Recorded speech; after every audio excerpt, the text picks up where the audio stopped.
Aproveite e eu tenho certeza que hoje, essa tarde aqui promete. Esse evento começou às 10 horas da manhã, horário de Orlando, e nós vamos até às 8 horas da noite. Então tem muito conhecimento durante o nosso dia. E a nossa próxima palestrante que vem aqui é uma pessoa que tem ajudado a transformar a vida de muitas famílias. E você vai ouvir ela aqui, eu sei que a mensagem que ela tem, que já impacta tanta gente no Brasil, vai impactar pessoas não só no Brasil, mas em muitos lugares do mundo. E ela está iniciando essa ampliar a mensagem aqui em Orlando, na Flórida. Seja bem-vinda, Sula! Sula Vintegrande!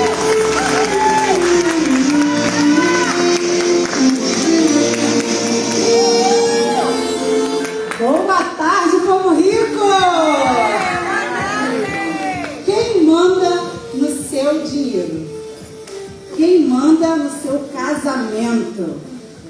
Meu nome é Sulamita Guedes e eu sou mentora financeira de casais cristãos. E hoje eu quero falar para você, casal cristão, o segredo, como conquistar a verdadeira liberdade. Casais livres, colocando o dinheiro no lugar certo. Não. Dinheiro, ter mais dinheiro não é um problema. Amar o dinheiro, sim. Ter uma ambição desenfreada é errado. Mas viver uma constante preocupação com o dinheiro também é. Porque dinheiro não é a coisa mais importante. O problema é que ele afeta tudo que é. Então, se o dinheiro ou a falta dele começa a afetar você ou o seu casamento, é porque o dinheiro está no lugar errado. E eu quero conversar isso com vocês. Eu quero ler um versículo que fala, Mateus 6:24.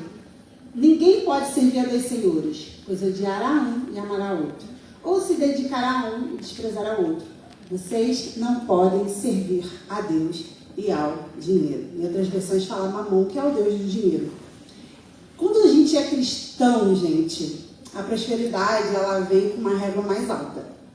Porque o diabo, ele dá e tira à medida que ele vai fazer você se perder. Só que Deus não. Deus, ele é um bom pai.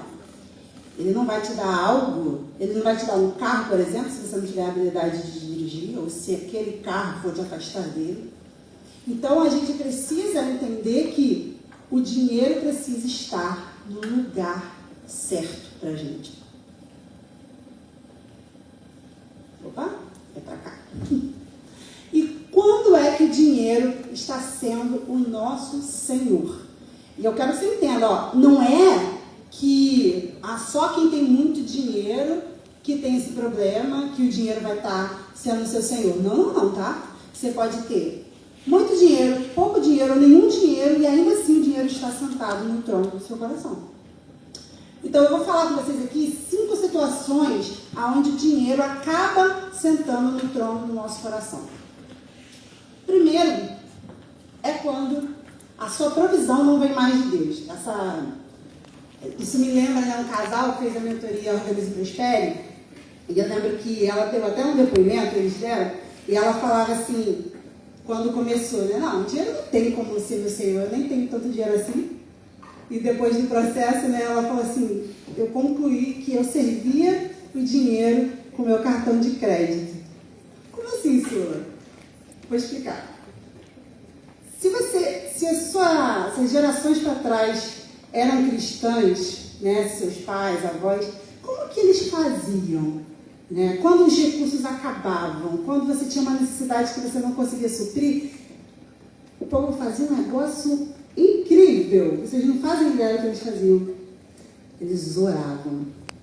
Quando os recursos acabavam, eles oravam, eles pediam a Deus provisão. Na minha casa mesmo, eu lembro de meu pai ficar um tempão desempregado. Eu lembro, gente, de orar. A gente orava no café para vir um almoço, no almoço para vir a janta, e vinha. Mas hoje a gente não precisa mais orar por provisão, não precisa mais pedir a Deus, porque você tem seu cartão. Você tem o crédito consignado, você tem a cheque especial. Você percebe como que o dinheiro ele entra no lugar de Deus fácil. O dinheiro é o lugar mais sutil aonde Deus perde o senhorio das nossas vidas. Segunda, quando o dinheiro passa a ser discórdia do seu casamento e começa a acabar com a unidade dele. Vocês vão bem em tudo. Vocês conversam bem sobre tudo. Agora, quando o assunto é dinheiro, chegou o momento de bater as contas, aí a tensão sobe, os apontamentos começam. E sabe por que isso acontece? Porque a Bíblia fala que quando a gente casa, a gente se torna um. E quando se trata de dinheiro, vocês podem até estar juntos, mas não unidos. Assim, como se fosse um saco de batatas. As batatas estão juntas. Vocês falam, não, eu posso contar com ele pode contar comigo. Mas ainda tem diferenças. Você ainda consegue ver a batata grande, a batata pequena. Ainda rola aquele papo de que eu ganho mais, esse dinheiro é meu. Então, o purê é outra história. O purê representa a unidade. Quando você come um purê, você não sabe de que batata você está comendo, né? Se é gordinha, se é magrinha. Você está comendo é uma coisa só. Vocês são um só. Né? E o purê é muito legal porque quando eu vou fazer um purê, o saco de batatas é aberto. Os defeitos são expostos, só que são retirados, porque o purê só é feito com o melhor de cada batata. Então não tem mais aquele apontamento de quem está errando mais, porque vocês usam o melhor de cada um para o melhor dos dois. Isso é difícil? Fácil falar, difícil na prática, porque às vezes a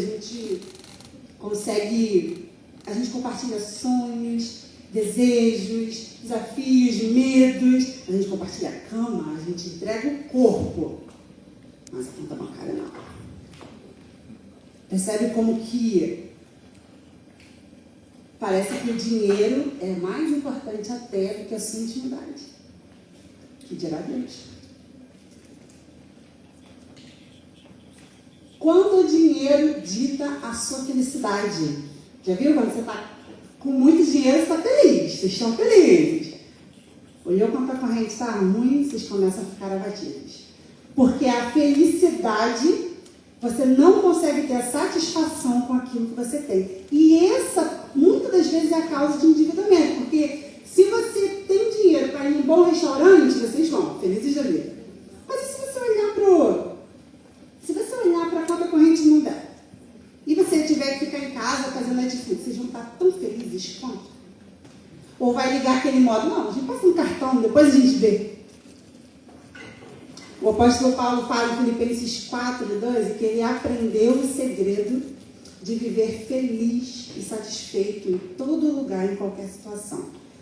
Com muito ou pouco. Na fartura ou passando necessidade. E sabe qual é esse segredo? Ele fala no final, Filipenses 4:13. Tudo posso naquele que me fortalece. Ele pode passar toda e qualquer situação, porque quem fortalece ele não é o dinheiro dele, não é o que ele tem, é onde ele está, mas é em quem ele tem aqui dentro dele. Quem te fortalece? Quem te deixa feliz? É o Senhor ou é o seu dinheiro?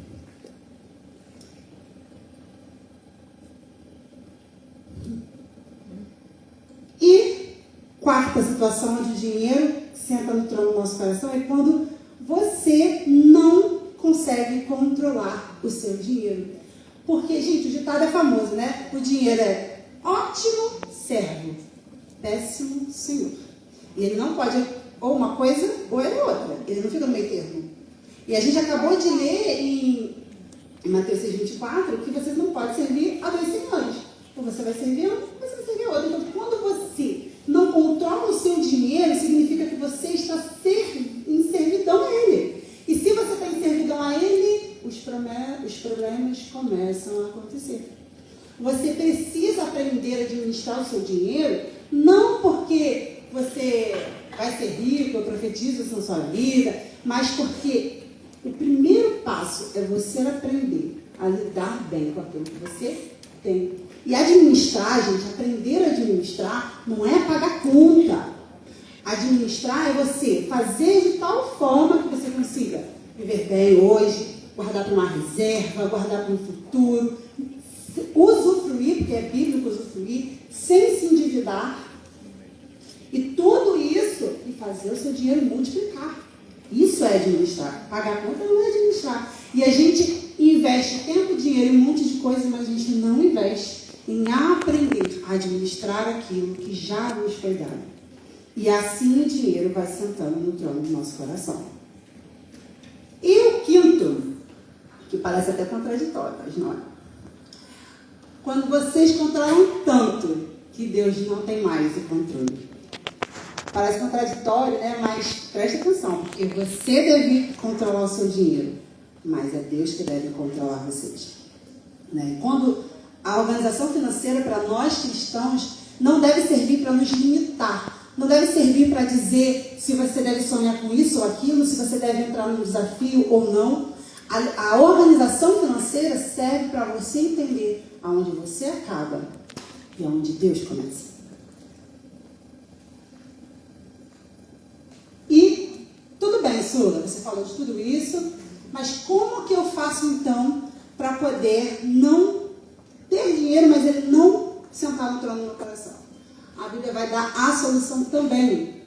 Mateus 6:25, logo depois, né, que a gente leu sobre ser senhor do dinheiro.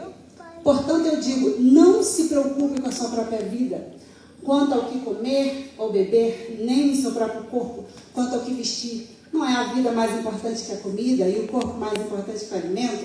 E em Mateus 6:33, ele termina dizendo que, portanto, para você não se preocupar, busque primeiro o reino de Deus, a sua justiça, e as demais coisas lhe serão acrescentadas. E aí, que está o problema? Por que muitas das vezes nós cristãos não prosperamos? Porque a gente interpreta isso como se, então tá bom, não preciso fazer nada, eu não vou me preocupar, eu vou para a igreja, e aí eu vou servir lá, estou buscando o reino de Deus, e o resto Deus vai fazer. A gente interpreta errado. Não é não fazer nada. Buscar o reino de Deus. Olha o que Jesus fala, né? Jesus compara o reino de Deus a várias coisas. Eu separei duas que têm a ver com essa área da nossa vida. O reino de Deus é comparado assim com virgens prudentes. Jesus fala isso. Ou seja, tinha 5 loucas, 5 prudentes, e as prudentes levaram mais azeite porque não sabiam que horas o noivo iria voltar. A gente está falando de reserva, a gente está falando de preparo. O reino de Deus foi comparado à parábola dos talentos, onde o Senhor recrimina o servo que não foi capaz de multiplicar seus recursos. Ou seja, a gente está falando aqui de responsabilidade, de iniciativa, de mordomia daquilo que Deus nos confia. Então, o reino de Deus, ele não é um lugar onde você vai. O reino de Deus é um estilo de vida. É algo que se aplica, e se aplica a tudo. E só se preocupa quem não se ocupa. A Bíblia fala para você não se preocupar. Preocupar é ocupar antes do tempo. Quem se ocupa não se preocupa. Se você entender que o reino de Deus é um estilo de vida, você vai começar a repensar tudo que você faz na sua vida. Porque, falando da vida financeira, se a Bíblia fala que você deve aprender por formiga e juntar reserva, você devia estar se ocupando disso. A Bíblia fala que você devia usufruir sem se endividar. Você devia estar se ocupando disso. A Bíblia fala para você multiplicar os seus recursos. Você devia se ocupar disso. Se você se ocupar do reino de Deus nessa área da sua vida, você não vai precisar se preocupar. E um detalhe, se você quer aprender a botar o dinheiro no lugar certo, você precisa entender se você está fazendo a coisa certa, do jeito que Deus quer que você faça. Isso não elimina administração, isso não elimina aprendizado, pelo contrário, você precisa se ocupar de entender como você faz bem aquilo que você precisa fazer. Lembra, para terminar, né, tem uma passagem, logo depois da multiplicação dos pães. Isso é muito importante porque, gente, o problema não é faltar pão. Jesus multiplica pão.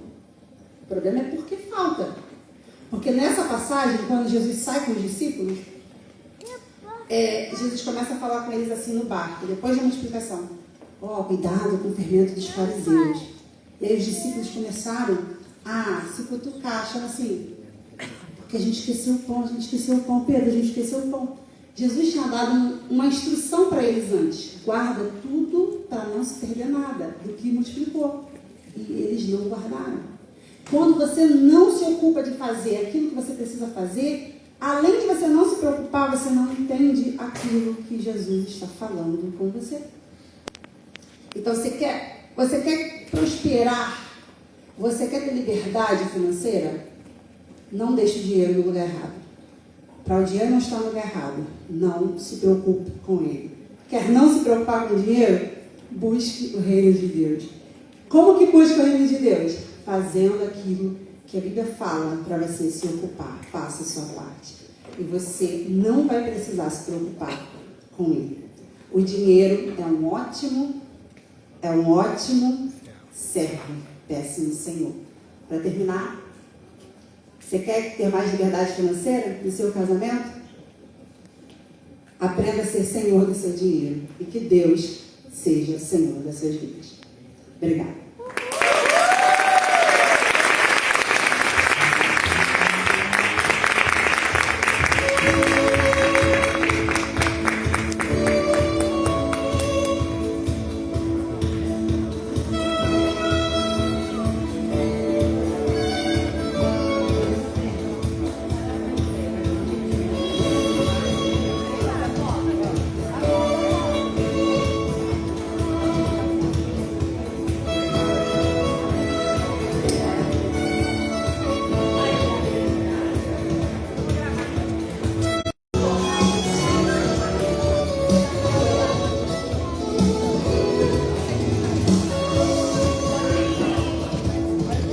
Muito bom, começamos já bem essa segunda parte, né?